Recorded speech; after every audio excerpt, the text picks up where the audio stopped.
Dari sekian banyak strategi bisnis yang ada, strategi personal branding itu memerlukan satu kreativitas yang tinggi. Ya, kenapa? Karena kita perlu memikirkan value apa yang kita berikan kepada market. Terus kita harus juga berpikir konten-konten apa nih yang kita mau sajikan di sosial media.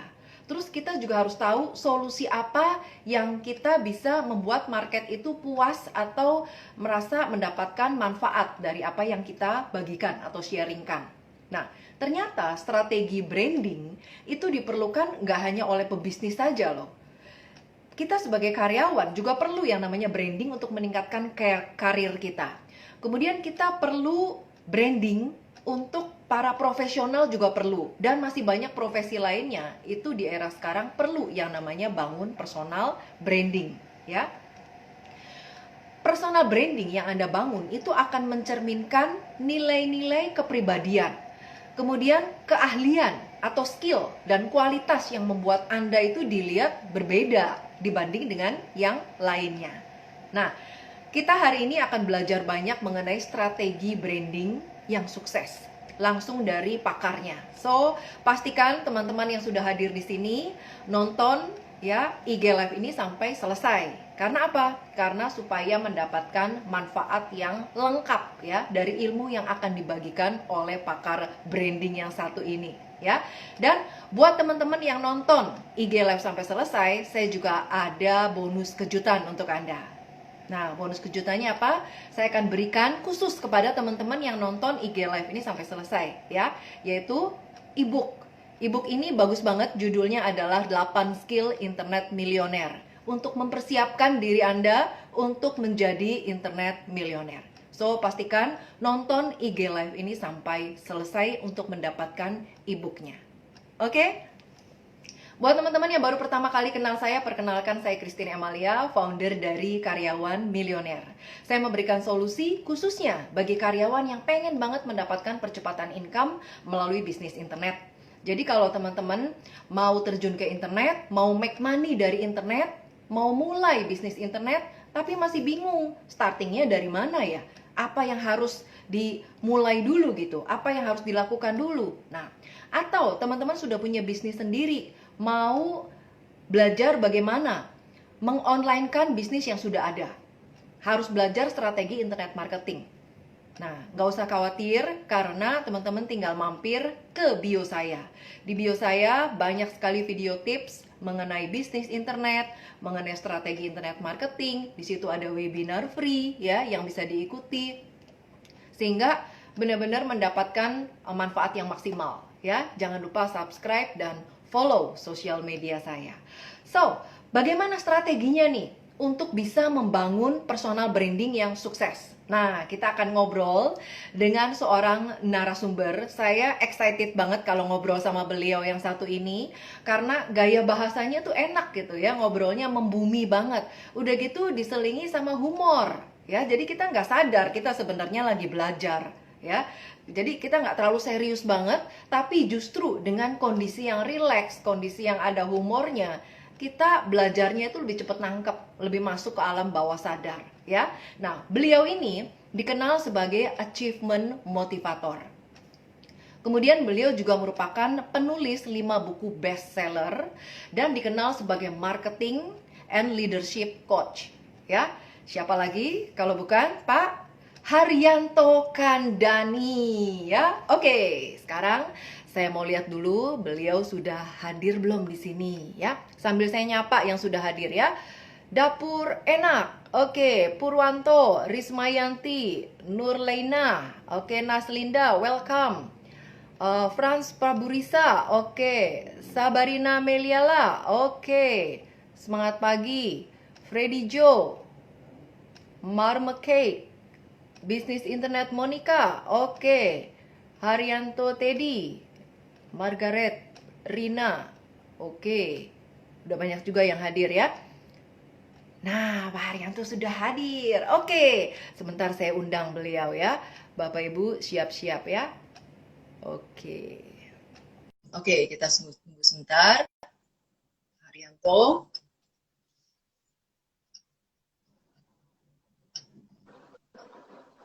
Halo Bu Halo Pak Haryanto, Christine. selamat Wow, siang. suara saya kedengaran jelas ya. Jelas Pak, apa kabar Pak Haryanto? Baik sekali Bu. Kabar Ibu semoga juga baik Wow, ya. yes, sehat Pak. Saya selalu sehat, apalagi mau ketemu sama Pak Haryanto. Waduh, Wah, happy banget saya Pak. senang sekali. Yes. Oke Pak, terima kasih banyak Pak atas kesempatan waktu yang Pak Haryanto berikan. Ya, Nah, Pak Haryanto, siang ini topik kita adalah strategi branding untuk sukses. ya, Nah, bicara tentang branding ini itu sesuatu yang menarik banget nih Pak Haryanto. Dulu saya nggak yes. ngerti apa itu branding. Kalau saya mau dapat duit, ya saya harus jual sesuatu. Ya, ngapain harus bangun branding? Karena saya nggak ngerti apa itu pentingnya branding. Nah, sebenarnya Ya. apa sih perbedaannya Pak antara selling dengan branding Pak Haryanto? Oke, kalau selling itu tentu bagian juga dari kehidupan ya. Kita menjual sebuah produk, sebuah jasa, kita menawarkan kepada orang, bahkan ada yang namanya hard selling ya. Hard selling itu kita minta waktu ketemuan ya untuk prospek dia, janji ketemu dan resikonya seringkali yang terjadi adalah di PHP ya, dikasih harapan palsu gitu ya. Iya iya nanti aku sediain waktu deh ketemu buat kamu ya, tapi akhirnya apa? Orang seringkali tidak memprioritaskan untuk berjumpa dengan kita. Itu bagian dari selling ya. Tapi bukan berarti selling tidak penting, Bu Christine ya. Itu bagian daripada kita mengejar, kita mencari customer, klien atau calon pembeli. Itu bagian dari sebuah ilmu sales. Tentu saya juga ajarin ya bagaimana kita mengumpulkan database, kita canvassing, kita keliling, buka kontak kita siapa aja yang bisa diprospek ya. Tetapi banyak orang melupakan yang namanya branding. Branding itu adalah bagaimana kita membangun reputasi kita supaya kita menjadi trusted, kita menjadi terpercaya untuk di bidang kita sehingga satu waktu customer yang mencari kita ya, calon pembeli yang penasaran dengan produk dan jasa kita. Bahkan mereka sudah dengar nama baik dari produk, jasa, ataupun diri kita, sehingga mereka yang mengejar-mengejar kita ya. Dan itu sangat mungkin. Saya sudah membantu banyak orang-orang membantu membangun personal brandingnya dan saya sendiri sudah buktikan Bu ya bagaimana dikejar-kejar ya orderan dikejar-kejar rezeki bukan kita yang capek-capek ngejar. Wow, itu dari kekuatan branding ya Pak ya. Kalau selling Yes. itu bisa jadi kita mengejar-ngejar customer, tapi kalau branding kita yang dikejar-kejar customer ya Pak Haryanto ya. Iya. Jadi kalau saya tanya kepada followers, lebih suka mana? Ngejar-ngejar calon pembeli, ngejar-ngejar rejeki, berkat, atau kita yang dikejar rejeki dan berkat? Dan ini juga bukan cuma buat penjualan loh Bu, bisa buat reputasi kita di kantor ya.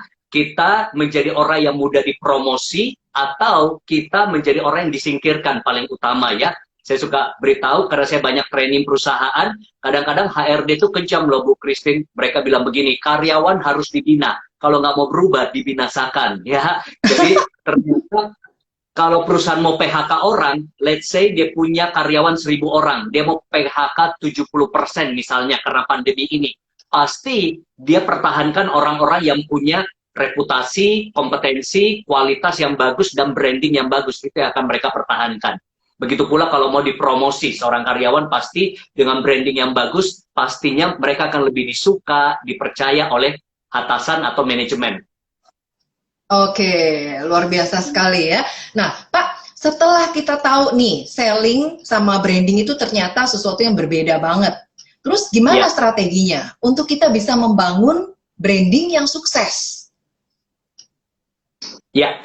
Mungkin saya bagikan dulu konsep awalnya ya Bu Christine ya buat rekan-rekan Ya, yang mengikuti program ini ya. bahwa kalau zaman dulu ya, siapa yang kita kenal itu penting sekali merubah nasib kita. Misalnya kita kenal presiden, dulu kita kenal pejabat, kita kenal konglomerat. Apa yang terjadi? Biasanya hidup kita berubah. Kenapa? Karena kita kecipratan berkat, orderan, rezeki, kecipratan proyek, tender ya, kalau kita kenal orang penting itu dulu ya, itu dulu. Tapi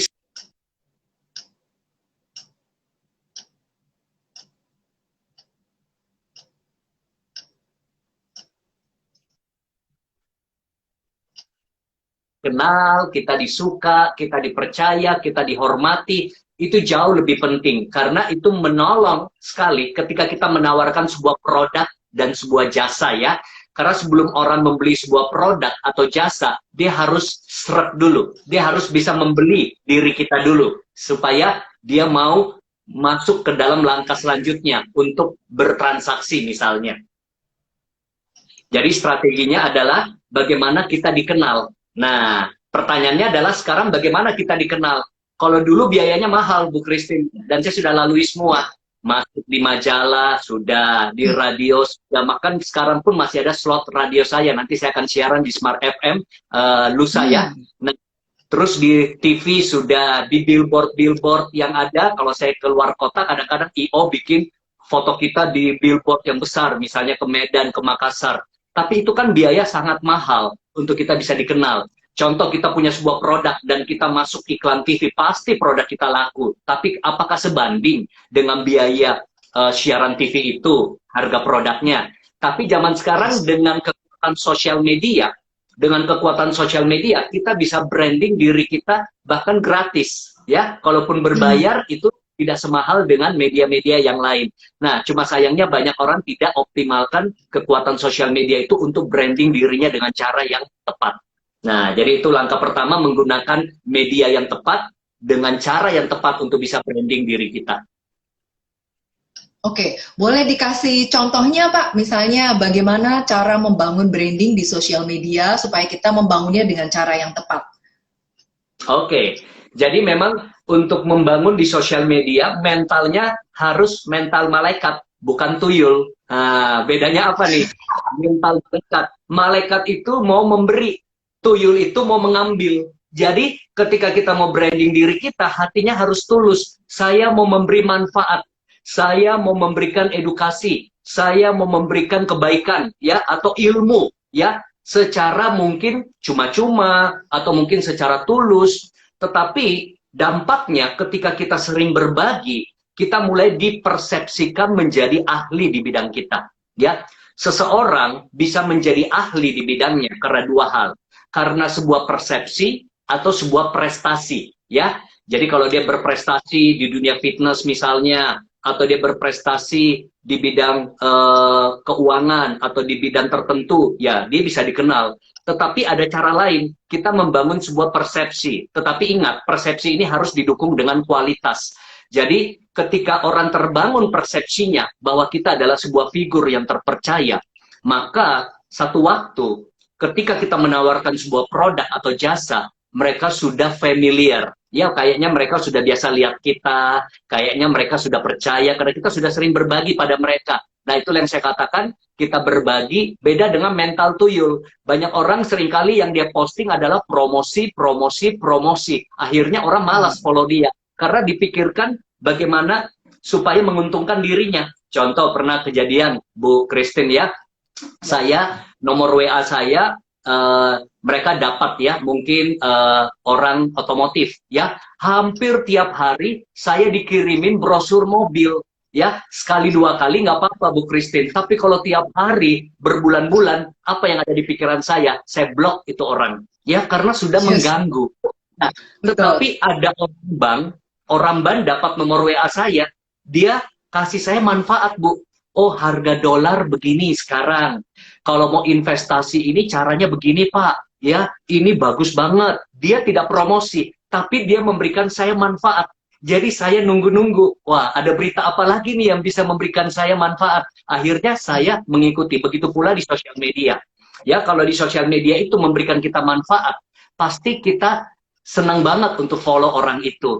Tapi kalau tiap hari cuma brosur jadinya kayak follow katalog. Wah, itu orang malas gitu ya. Jadi mungkin strategi pertama, mental malaikat itu bicara berbagilah. Ya, berbagi ilmu kita, kebaikan kita untuk bidang kita. Ya, contoh, istri saya ada follow seorang ibu sederhana. Ya, seorang ibu sederhana. Cuma ngajarin nyusuin anak, ya, maksudnya botol-botol susunya untuk ASI eksklusif, ya. Itu sampai followernya 300.000 orang loh Bu, ya, 300.000 orang. Kenapa? Dia cuma memberikan manfaat buat ibu-ibu, bagaimana sih cara merawat anak, ya, bagaimana packing packing barang kalau anak berangkat keluar kota ya sama anak ya, bagaimana simpan botol susunya yang tepat. Akhirnya banyak orang yang minta endorse untuk mungkin susu formula dan lain sebagainya. Booming, Bu. Jadi dia sekarang sudah menjadi seorang influencer. Awalnya tidak mencari duit dari situ, cuma berbagi, cuma berbagi. Tapi sekarang rezeki datang menjadi seorang endorser atau influencer. Lihat, ibu sederhana pun bisa berbagi manfaat. Ada lagi yang berbagi manfaat, tutorial hijab, ya, ngajarin orang pakai hijab, teman-teman muslim, ya, cara ikat pitanya gimana. Wah, booming. Nah, orang seperti itu yang sudah dikenal dan disuka, ketika dia jual produk hijab atau ikatan rambut, itu gampang sekali laku, Bu. Karena brandingnya sudah dapat. Oke, jadi sebenarnya banyak cara-cara sederhana yang kita bisa lakukan untuk kita berbagi apa yang kita bisa lakukan. Sesuatu yang, apalagi kalau yang unik, yang belum pernah ada yang lakukan ya Pak Haryanto ya? Yes, jadi memang kalau yang kita lakukan itu sebuah, ada keunikan, itu yang membuat kita standing out of the crowd. Pertanyaannya begini, Bu Christine, kalau teman-teman follower yang ada mengikuti ini, coba tanya diri kita, apakah produk atau jasa yang kita tawarkan banyak nggak saingannya? Ya, banyak nggak orang jual produk yang sama atau menawarkan jasa yang sama? Kalau banyak, kita sedang berada di red ocean. Red ocean itu adalah sebuah bisnis di mana kita berdarah-darah. Disitulah terjadi perang harga, orang lain banting harga, dan wah, tetangga kita jual juga, teman kita jual juga, orang-orang di sekeliling jual. Ada banyak bisnis-bisnis yang banyak sekali saingannya. Nah, itulah penting branding. Supaya apa? Dari crowd ini, kerumunan ini, kita punya uniqueness. Kita lebih dikenal, kita lebih familiar. Maka ketika kita menawarkan produk itu, kita lebih terpercaya, punya kredibilitas. Karena saya percaya membangun branding sama dengan membangun kredibilitas. Kenapa harus pilih kita, bukan yang lain? Produknya padahal sama. Sebagai contoh, ada 3 orang menawarkan produk yang sama. Ya, si A kita nggak kenal, si B kita kenal, ya. Yang C kita kenal dan suka sama orangnya. Mendingan beli sama yang C. Yes, oke. Bu Christine bisa ikutin ya? Tadi sempat hilang sedikit. Koneksinya agak terputus sedikit Pak Haryanto. Sekarang udah bisa nyambung lagi. Yes, sudah bagus. Iya, oke Pak. Nah, kita mulai ada ini Pak Haryanto, kita sambil jawab pertanyaannya ya Pak Harya. Boleh, silakan. Oke. Nah, ini ada pertanyaan dari dari Erwin. Apa ada cara lain personal branding untuk orang yang pemalu? Orang yang extrovert dan expose di sosmed, nggak expose di sosmed, yang sepertinya menjadi tuntutan saat ini.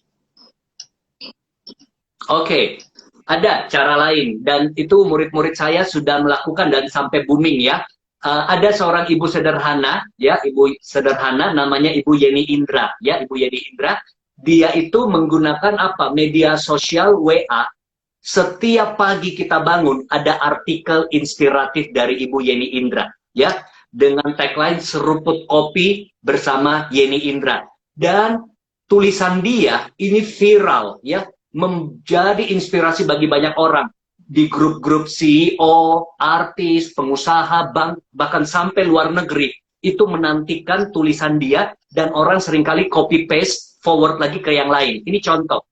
Tidak harus berupa video, tidak harus berupa foto, tapi kadang-kadang tulisan yang bermanfaat pun itu bisa tersebar dari satu WA group ke WA group yang lain. Dan di bawah itu ada nama kita, siapa kita, dan profil kita. Itu bisa buat orang introvert ya, yang mungkin tidak terlalu mau eksis di depan umum. Atau bisa juga berupa gambar-gambar quotes atau pemikiran-pemikiran kita, edukasi kita, misalnya tentang kesehatan, atau mungkin tentang keuangan, ataupun tentang properti, tergantung bidang kita. Jadi ada buat orang introvert, ada orang extrovert, masing-masing punya media untuk branding. Walaupun orang extrovert memang punya nilai plus, karena dia lebih tampil ya, jadi audio visualnya lebih dapat. Oke, baik. Semoga dapat idenya ya tadi dari Pak Haryanto ya. Nah, lanjut pertanyaan kedua Pak Haryanto.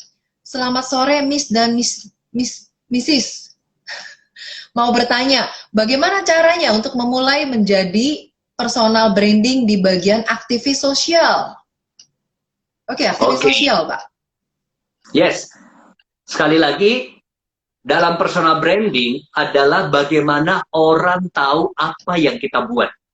Orang perlu tahu apa yang menjadi kegiatan kita, apa yang menjadi pencapaian kita. Nah, itu yang perlu dikomunikasikan, baik bisnis maupun sosial. Contoh, kita tahu ada orang-orang figur-figur aktivis sosial yang namanya sangat kita kenal. Kenapa? Karena aktivitas sosialnya membawa dampak yang luas. Nah, pertama setelah membawa dampak yang luas, banyak orang-orang yang mendapatkan manfaat itu menceritakan kembali apa yang menjadi kegiatannya. Nah, itu pertama. Jadi, bisa dari mulut orang lain, liputan orang lain menceritakannya, tetapi juga bisa melalui kita punya aktivitas sosial sendiri, kita bisa mengkomunikasikannya kepada orang lain. Ya, ada satu kenalan saya, teman, sahabat ya, mereka masih muda. Kalau Anda pernah dengar Sabrina dan Elena Bensawan, ini masih sangat muda, 20 tahun ke bawah.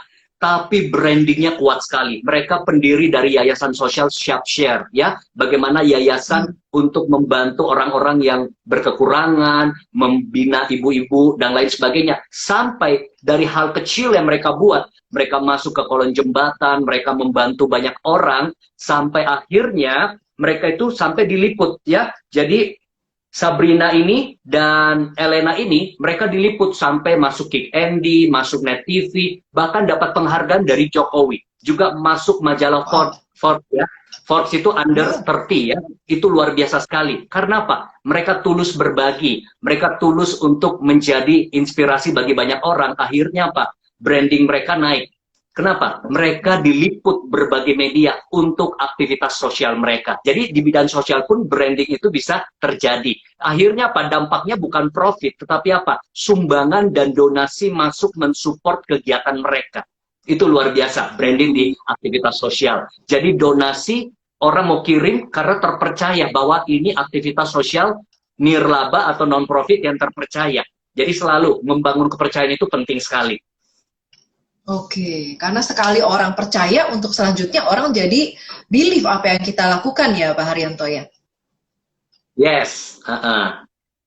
Oke. Oke. Ada pertanyaan yang lain nggak teman-teman nih?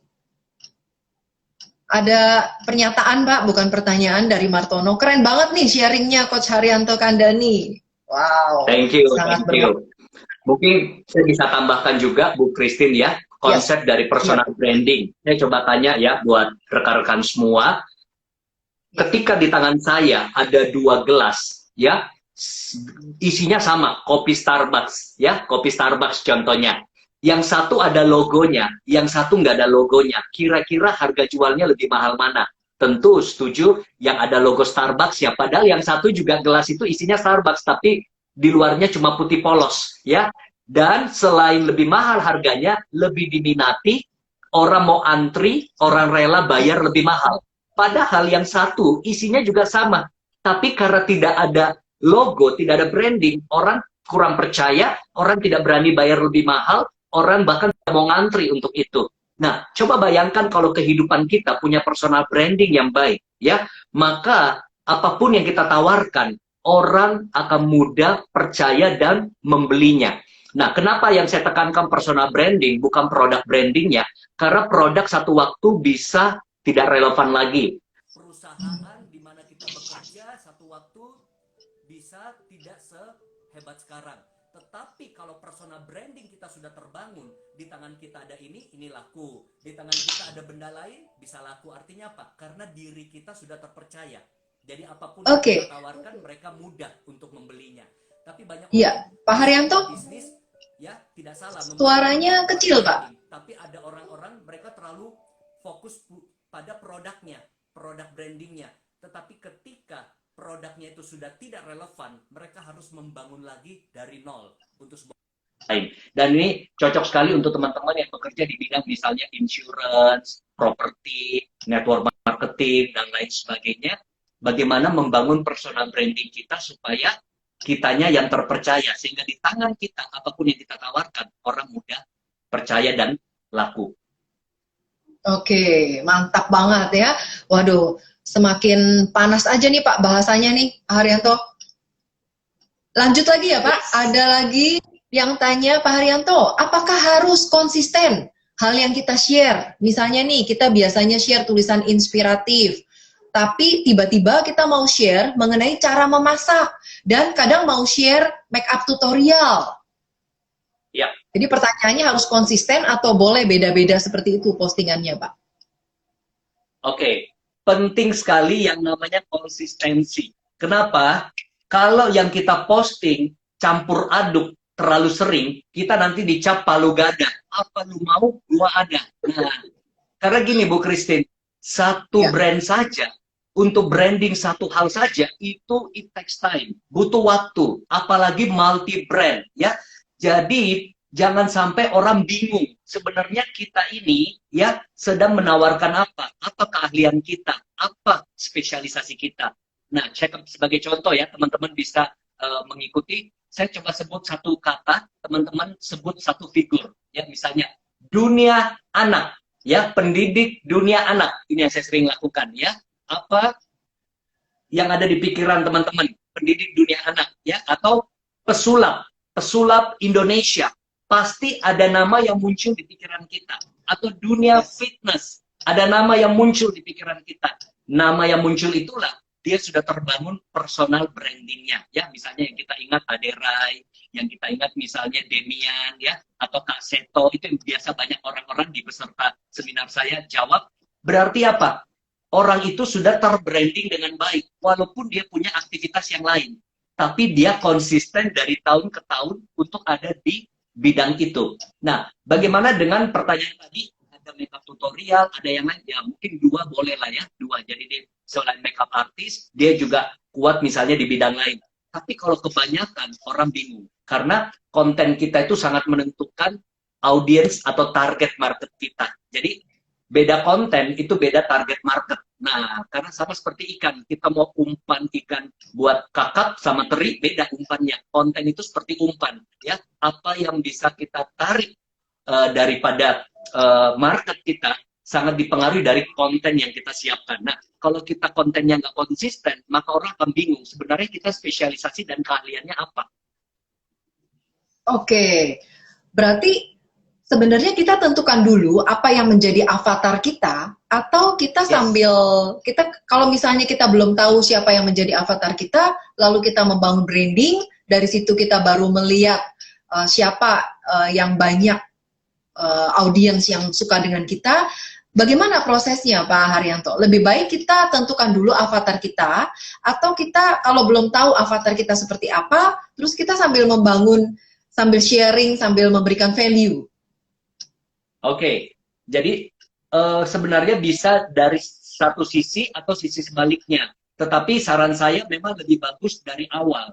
Dari awal kita itu sudah mau targetin siapa. Ya, walaupun bisa kebalikannya ya, kita coba-coba dulu, nanti lihat peminatnya di situ, baru kita fokuskan. Boleh cara seperti itu. Tapi kalau saya pribadi dari awal saya sudah tahu segmen saya siapa.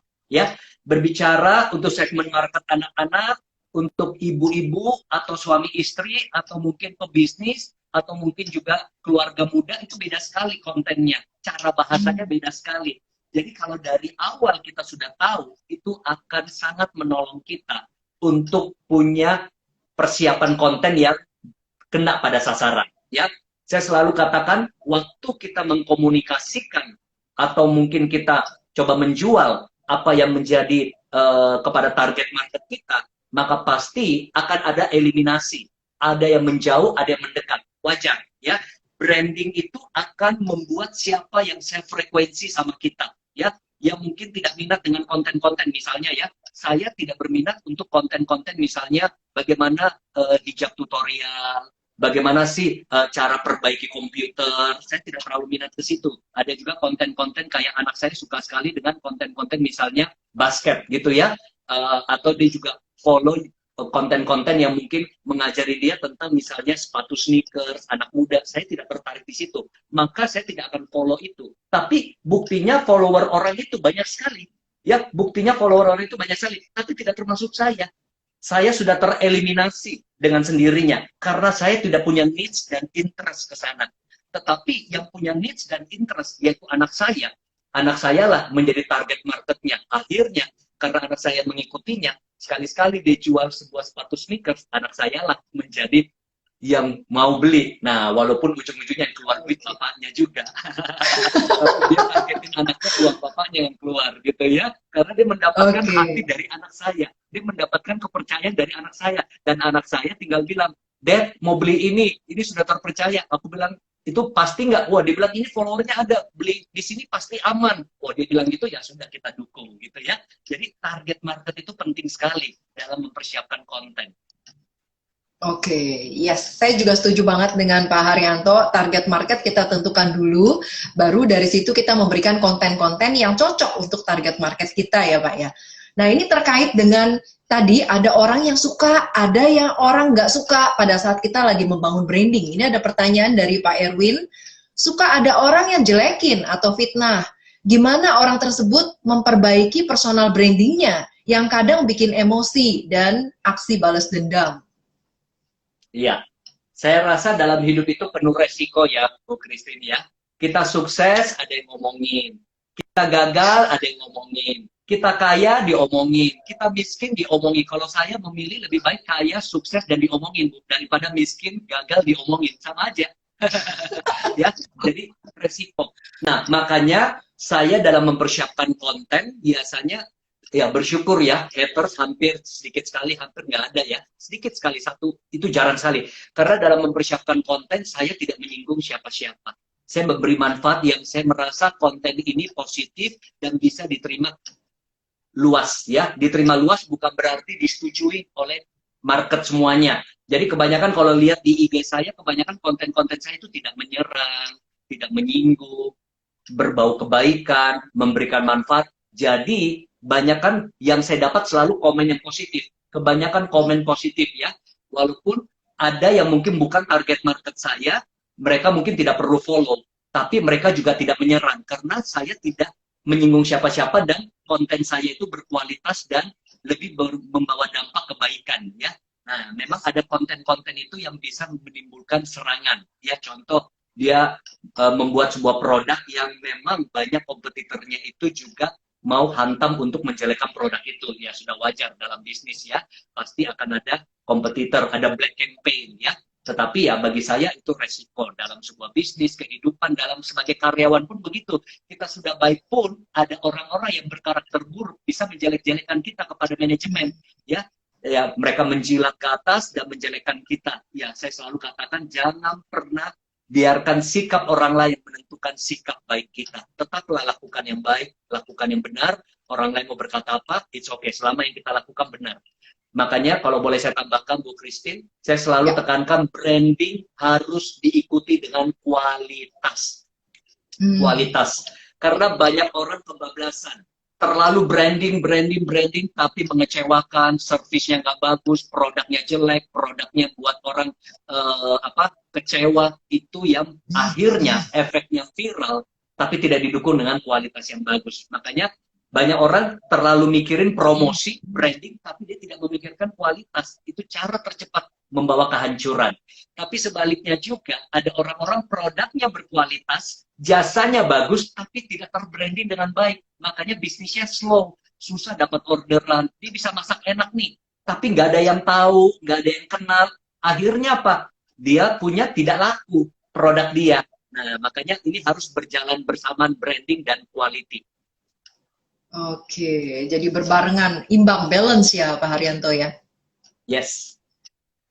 Oke, nah personal branding yang sudah dilakukan dan dikenal orang, tapi sementara market sedang kurang baik. Pertanyaannya, apakah kita perlu lakukan untuk personal branding dengan bidang yang berbeda dari yang sebelumnya? Seperti apa Bu Christine awalnya? Coba bisa diulang? Oke, ya. Personal branding yang sudah dilakukan dan dikenal orang, tapi sementara marketnya sedang kurang baik. Nah, pertanyaannya, apakah kita perlu lakukan untuk personal branding dengan bidang yang berbeda dari yang sebelumnya? Oke, saya kurang jelas ininya ya, produknya atau servisnya apa. tapi saya coba jawab sebisanya ya, karena informasinya saya nggak dapat lengkap.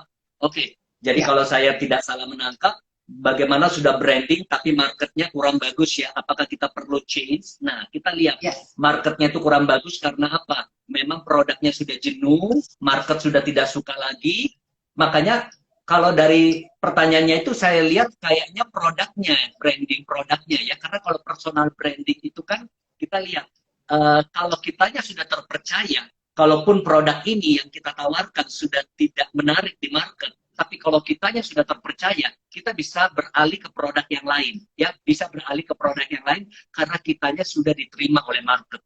Jadi ingat, sebelum orang menerima produk dan jasa kita, dia harus bisa menerima diri kita dulu. Ya, jadi diri kita bisa diterima. Mungkin selama ini misalnya dia jual produk A, ya tiba-tiba produk A setelah 2 tahun sudah jenuh di pasaran, dia beralih ke produk B, itu bisa diterima lagi karena dianya sudah diterima dulu. Dan itu terjadi dari orang-orang yang kami coaching, mereka cerita justru market A, dari produk A mereka giring kepada market B karena merekanya sudah terpercaya. Jadi dengan mudah mereka membangun bisnis yang baru atau penjualan yang baru. Oke, berarti itu bisa di-change, kita juga lihat suasananya, marketnya, apakah masih membutuhkan produk itu atau enggak. Karena kan zaman juga berubah, Yes. teknologi berubah, kebutuhan berubah, habit berubah. Kalau kita nggak menyesuaikan produk dengan kebutuhan konsumen, juga kita yang akan tertinggal ya Pak Haryanto ya? Iya, jadi memang kita harus up to date terus. Ya, kita tes market. Ya, apakah market itu masih animonya bagus gak terhadap produk atau service atau sesuatu yang kita tawarkan. Jadi test and measure itu penting. Tes dan ukur market kita. Kalau memang sudah jenuh, kita bisa beralih kepada peluang-peluang yang lain. Tetapi ingat, personal branding adalah dirinya. Dirinya yang terpercaya. Sehingga apapun di tangan kita, apapun yang kita tawarkan, itu mudah sekali untuk laris. Oke, great. Nah, ada lagi pertanyaan dari Bewa Tedrans. Coach, bagaimana kita mengubah personal branding kita? Dari personal kita yang orang sudah kenal sebelumnya. Halo? Oke, bisa diulang Bu? Tadi Ya, terputus-putus halo. suara Ibu, sempat terputus. Iya. Ya. Sempat terputus ya. Bentar Ya. Pak, saya ulang lagi. Oke, bagaimana membangun personal branding yang baru dari diri kita? Sementara orang sudah mengenal kita sebelumnya. Sorry, saya kurang jelas Bu, bisa diulang? Kurang jelas ya? Oke. Ya, agak terputus-putus. Terputus-putus ya. Bagaimana membangun personal branding yang baru dari diri kita? Sementara orang sudah mengenal kita sebelumnya. Oke. Jadi, saya katakan bahwa membangun personal branding dari posisi nol, ya, itu butuh waktu. Apalagi dari posisi minus, ya, posisi minus. Tapi sangat possible. Nah, jadi gini, kalau kita sudah punya personal branding yang kuat sebelumnya, dan kita mau beralih kepada sebuah personal branding yang berbeda, itu butuh waktu. Kenapa? Itu namanya rebranding. Contoh nyata, saya biasa tanya, siapa di pikiran Anda kalau saya sebut pesulap? Masih banyak yang sebut Deddy Corbuzier. Padahal Deddy Corbuzier sudah bertahun-tahun pensiun dari dunia sulap. Dia sudah punya branding yang lain, tapi melekat branding yang lamanya itu, ya, which is satu sisi positif ya, berarti beliau memang benar-benar dianggap ahli di bidangnya, sampai sudah meninggalkan pun masih membekas. Itu juga terjadi dalam diri kita. Di dalam diri kita, kalau sudah terbangun dulu kuat, dan kita beralih, itu butuh waktu pastinya. Butuh waktu dan konsistensi supaya dari A terbangun kepada persepsi B, itu butuh waktu. Ya, tetapi bisa. Makanya konsistensi dan konten yang kita sajikan itu perlu benar-benar kita lakukan secara masif atau gencar. Oke. Nah, terus saya bergerak di bidang travel, sementara sekarang sangat berpengaruh di saat COVID ini. Nah, ini pertanyaannya apa ini? Ini pernyataan kayaknya, Pak. Bukan pertanyaan. Apa itu? Ini pernyataan seperti apa, Bu, tadi? Saya bergerak di bidang Yes. travel, sementara sekarang sangat terpengaruh di saat COVID ini. Itu aja tadi. Halo? Iya, terputus. Di saya juga masih loading sedikit. Oke, sekarang udah Tapi suara saya jelas dari tadi. Suara saya jelas dari tadi, Bu? Jelas ya? Ya, Oke. jelas Pak. Jelas. Oke. Iya. Nah, Tadi orang yang tadi kayaknya pernyataan Pak, nggak ada pertanyaan. Jadi saya lanjut ke oke. pertanyaan Rianto ya. Yes, boleh. Jadi orang itu bisa bermetamorfosa. Misalnya punya latar belakang yang kurang baik. Nah, sebentar koneksinya lagi nih. Muter-muter lagi. Oke, nyambung lagi. Ya. Sebentar Pak Haryanto, sorry koneksinya nih. Oke, saya lagi cari pertanyaannya tadi lari kemana ya?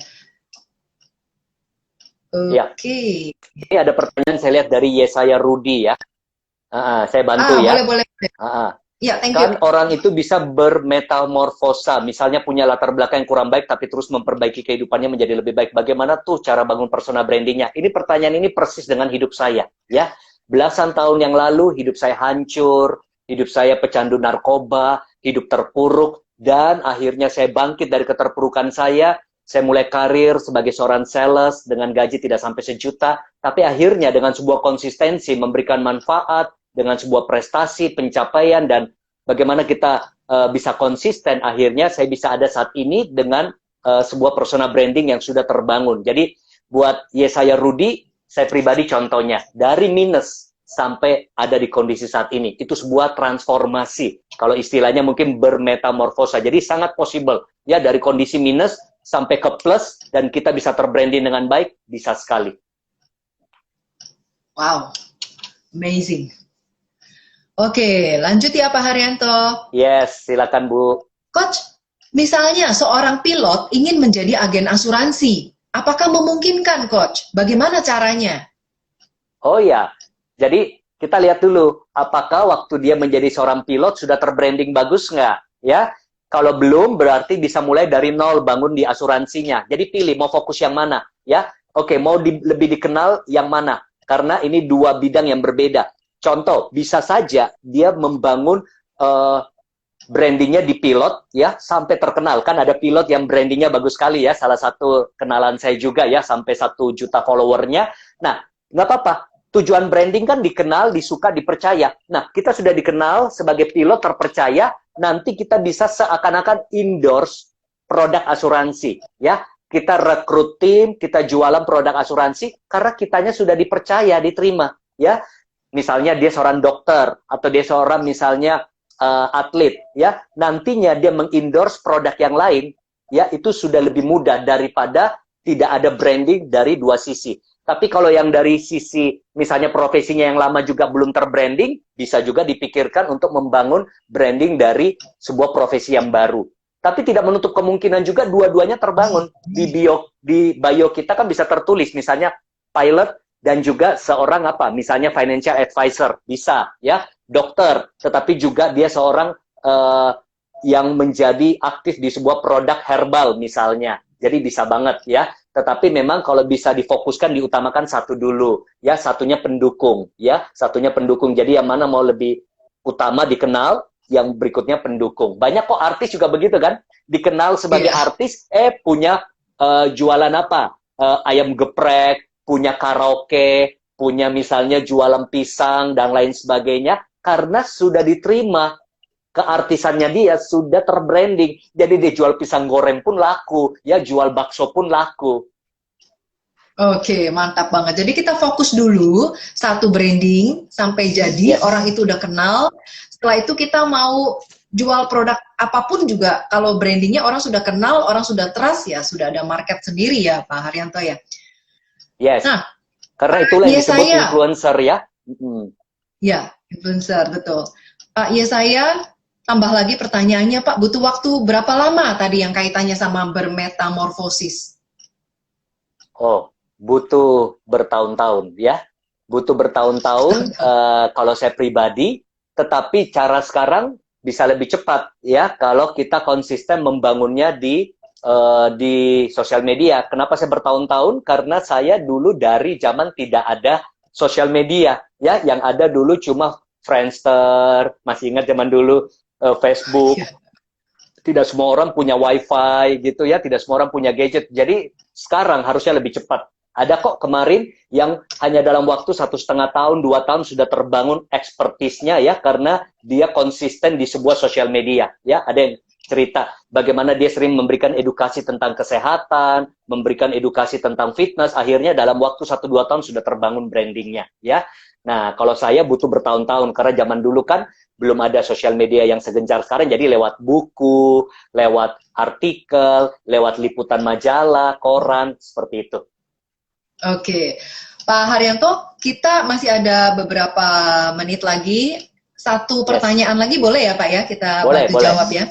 Oke, Coach, bagaimana kalau kita menghadapi atasan yang tidak bisa kerja tim dan saling percaya, padahal kita di marketing yang harus sejalan antara atasan dengan bawahan? Iya, jadi memang saya selalu punya prinsip dalam menghadapi masalah dalam hidup, bedakan, ada area di luar kendali, ada area dalam kendali kita, ya. Yang kita tidak bisa kendalikan adalah orang lain, istri kita, suami kita, atasan kita nggak bisa kendalikan. Hidup dia, respon dia. Dia mau kerja sama kek, dia nggak mau kerja sama kek, ya kita nggak bisa kendalikan. Tapi masih ada kemungkinan kita bisa pengaruhi nggak, ya sebagai bawahan kita bisa pengaruhi nggak atasan kita, ya lewat apa? Pendekatan, komunikasi, ya bagaimana situasi yang tepat. Wah itu ada subshares ya yang kasih jempol, itu yang tadi saya cerita ya, bagaimana share, teman-teman bisa lihat IG-nya itu salah satu rekan ya, Sabrina dan Elena itu luar biasa sekali ya, bagaimana branding mereka di dunia sosial benar-benar tulus berbagi dan akhirnya orang-orang yang datang untuk meliput mereka. Nah saya kembali lagi, jadi kalau kita pendekatan kepada atasan, kita pendekatan kepada mungkin orang-orang di sekeliling kita, usahakan kita punya kemampuan untuk mempengaruhi mereka. Kalaupun kita sudah berupaya dan dia tidak mau, berarti yang kita perlu kendalikan adalah respon kita.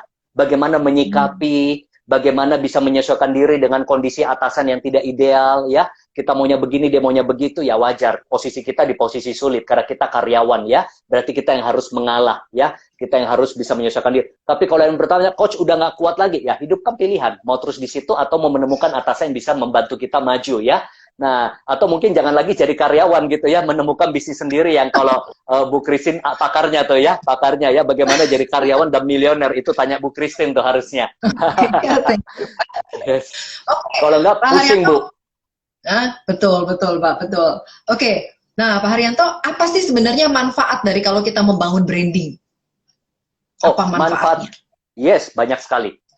Manfaat membangun branding, membuat kita punya kredibilitas, orang yang mengejar kita, dan juga rejeki, berkat, itu datang dalam hidup kita. Orang mau berpartner dengan kita, ya, orang mau transaksi dengan kita, dan juga orang lebih percaya untuk membeli produk atau jasa kita. Kalau kita karyawan, karir kita makin meningkat. Kenapa? Karena kita itu dikenal dan terpercaya. Artinya apa? Kita punya reputasi yang baik. Jadi, dalam sebuah branding, itu artinya begini, kita dikenal, ya, ada awareness orang terhadap kita, tapi ada persepsi baik nggak? Jangan sampai kita dikenal, tetapi persepsinya buruk. Karena saya pernah ke satu tempat di Padang ya Bu, ya. Saya dijemput panitia itu curhat di teman mobilnya. Pak, ini ya teman saya nih terkenal di perusahaan kami Pak, terkenal mesum. Berarti dia terkenal, tapi terkenal mesum. Nah berarti apa? Awareness-nya ada, tapi kualitasnya tidak mendukung ya. Jadi bagian dari elemen branding adalah kita punya awareness, orang aware tentang kita, tetapi juga didukung dengan persepsi yang baik dan kualitas yang baik ya. Jadi coba cek, kalau orang dengar nama kita, orang tahu tentang kita, image apa yang muncul di pikiran orang kita? Apakah kita profesional atau kita dianggap penipu? Apakah kita dianggap sebagai orang yang on time ya atau suka molor? Itu kan branding sederhana, Bu. Ya ada, wah pasti molor lagi nih, pasti telat lagi nih, pasti dia tipu lagi nih, pasti dia janji-janji buta nih. Itu berarti apa? Orang sudah cap kita, labeling kita bahwa kita nggak bisa dipercaya, kita ingkar janji, kita tukang telat, atau juga, wah ini penyakitan nih, asma, asal mengisi absen. Wah pucat dikit-dikit mau pulang cepat nih. Ya, itu berarti sayang banget kalau reputasi kita, image orang terhadap kita positif. Tapi kalau bagus, kita nggak perlu promosi diri. Orang yang referensikan kita, kamu beli sama dia aja, kamu ambil produk sama dia aja. Kalau kamu klaim, kalau kamu ada apa-apa, dia akan cepat tangani, customer service-nya bagus. Itu kan yang kita harapkan, manfaat dari sebuah branding. Keren banget ya. Wah, teman-teman udah makin melek nih mengenai pentingnya branding ya. Nah, Pak Haryanto, kita sudah di penghujung waktu, Pak. Kalau misalnya nih, teman-teman mau kan sekarang sudah ada bayangan bagaimana pentingnya membangun personal branding. Terus pada prakteknya bagaimana nih Pak? Kan Ya. kalau yang nggak biasa bangun branding kan bingung nih mulainya dari mana. Nah, apakah ada Ya. satu webinar atau seminar atau event-event Pak? Ya, kebetulan saya itu sejak pandemi ini, saya buka kelas online, personal branding, itu biasanya kalau kami buat di hotel, biasa kan programnya 2 juta per orang. Sekarang kami jual dengan sangat murah, dari manajemen kami cuma 495.000, itu booming sekali Bu. Dalam 2 bulan ini mungkin kami sudah melatih lebih 1.000 orang daftar, ya. 1.000 orang daftar ya, dari beberapa angkatan, sebulan kita adakan 2 kali. Kemarin baru diadakan 10 Juni, nanti kita akan adakan lagi 30 Juni. Jadi rekan-rekan yang mau belajar bagaimana strategi membangun personal branding step by step, dan nanti ada kelas mentoringnya. Jadi webinarnya pakai Zoom ya, kurang lebih 4-5 jam ya, dari jam 1 sampai jam 5 sore. Nanti kita ada mentoring lagi lewat WA. Nah, apa yang kita pelajari di situ, bagaimana membangun step by step lewat sosial media, supaya kita tahu bagaimana supaya konten kita bisa dikenal, lebih disuka, dipercaya, dan bagaimana branding diri kita bisa terbangun dengan tepat sasaran. Jadi ada step by step-nya di situ, bukan cuma konsep, dan nanti ada aplikatifnya yang bisa kita lakukan langsung, tetapi saya kasih tahu di awal, itu tidak instan. Belajarnya singkat, tetapi membangunnya itu butuh waktu dan konsistensi. Tapi kalau sudah tahu polanya, sudah tahu patternnya, itu akan memudahkan kita. Kalau kita tidak start sekarang, kita akan ketinggalan jauh. Apalagi pandemi begini kan orang jualannya online, bisnisnya online, prospeknya online, meetingnya online. Kalau kita tidak membangun branding secara online dari sekarang, kita akan ketinggalan jauh di kemudian hari. Dan kebetulan Bu Christine, saya juga ada posting mengenai personal branding hari ini, dapat animo yang luar biasa ya. Sisi gelap dari personal branding juga ada. Silakan nanti cek di profil saya, ada postingan terakhir saya ya. Jadi kalau mau dapat informasinya boleh DM saya, nanti saya hubungkan dengan admin kalau mau daftar. Oke, great. Nah, jadi jangan sia-siakan ya teman-teman, karena ini eventnya itu bagus banget, pasti akan mendapatkan sesuatu yang bermanfaat untuk membangun personal brand Anda ya. Jadi acaranya tadi tanggal 30 Juni, startingnya dari jam 1 sampai jam 5. Nanti juga setelah dari sesi itu akan ada mentoring by WA lagi ya. Jadi berapa banyak ilmu yang bakal teman-teman dapatkan dengan hanya ikut sekali bayar tadi berapa? 495 ya? 495.000. Oke, 495.000 saja ya. Biasanya 2 juta loh. Ini turun sampai seperempatnya ya. Karena kelasnya online Bu, jadi kami paham ya. Kalau nggak biasa kita adakan di hotel berbintang ya, di hotel berbintang ya. Dan ada akomodasi, karena kami tahu nggak bisa ketemu secara fisik, ilmunya sama, tetapi kami adakan secara online. Oke, great. Nah, buat teman-teman yang mau webinarnya, segera DM ya, DM langsung nanti after acara ini, langsung ke Pak Haryanto, DM ya. Nanti akan diinfokan untuk jadwal dan info lengkapnya ya Pak Haryanto ya. Yes. Oke, nah boleh berikan kesimpulan dulu Pak sebelum kita close. Oke, kalau bisa saya sampaikan pesan terakhir bahwa branding adalah sebuah hal yang harus kita bangun dari sekarang untuk baik bisnis, karir, dan reputasi kita. Tetapi branding saja tidak cukup, harus didukung oleh kualitas. Apakah kualitas diri berupa kompetensi, pengetahuan, skill, atau kualitas produk atau jasa yang kita tawarkan. Supaya branding yang baik diikuti dengan kualitas, itu akan membawa sebuah dampak yang luar biasa dalam pencapaian kesuksesan kita. Terima kasih. Oke, mantap banget. Pak, ini ada pertanyaan lagi, boleh nggak Pak? Masih ada beberapa detik. Boleh. Ini tadi kaitannya, nanti coaching WA-nya berapa lama Pak? Oke, coaching WA-nya saya nggak tentukan berapa lama, karena biasanya terus ada bertahun-tahun ya. Jadi setiap ada ilmu, kita taruh lagi setiap ada ilmu, dan biasanya coaching WA-nya itu, WA-nya satu arah dari saya. Tetapi ada waktu-waktu berkala bisa tanya jawab, dan nanti kita adakan pertemuan lagi lanjutan, itu udah nggak bayar. Tapi pertemuan lanjutan itu cuma khusus tanya jawab dengan alumni-alumni di Zoom. Ya, jadi materinya sudah disampaikan, nanti biasa berapa bulan kemudian ada gathering. Gatheringnya itu gabungan dengan alumni-alumni berikutnya, supaya kami bisa mentoring dan pantau terus. Nanti itu jelasnya akan disampaikan pada saat acara. Oke, so jadi buat teman-teman yang tertarik langsung aja DM ke Pak Haryanto Kandani ya di Haryanto Kandani, dan jangan lupa juga follow IG Pak Haryanto di Pak Haryanto Kandani ya. Untuk webinarnya, untuk acara Zoom-nya itu tanggal 30 Juni ya, 30 Juni. Iya. Nah, kemudian jangan lupa juga teman-teman follow IG Karyawan Milioner ya, dan untuk teman-teman yang sudah nonton IG live ini sampai selesai, tadi sesuai janji saya akan berikan bonus spesial ya berupa ebook 8 skill internet milioner. Nah, teman-teman tinggal DM saya aja, nonton selesai gitu. Ya, nanti saya tahu bahwa ini teman-teman sudah mendapatkan sharing yang luar biasa dari Pak Haryanto Kandani ya. Oke, itu aja Pak Haryanto. Terima kasih banyak atas waktunya. Thank you. Semoga Sama-sama. kita lagi dalam topik-topik yang menarik lainnya ya Pak Haryanto ya. Iya, Terima kasih thank banyak you. Pak. Sama-sama Bu Christine. Sukses buat semuanya. Bye. Bye.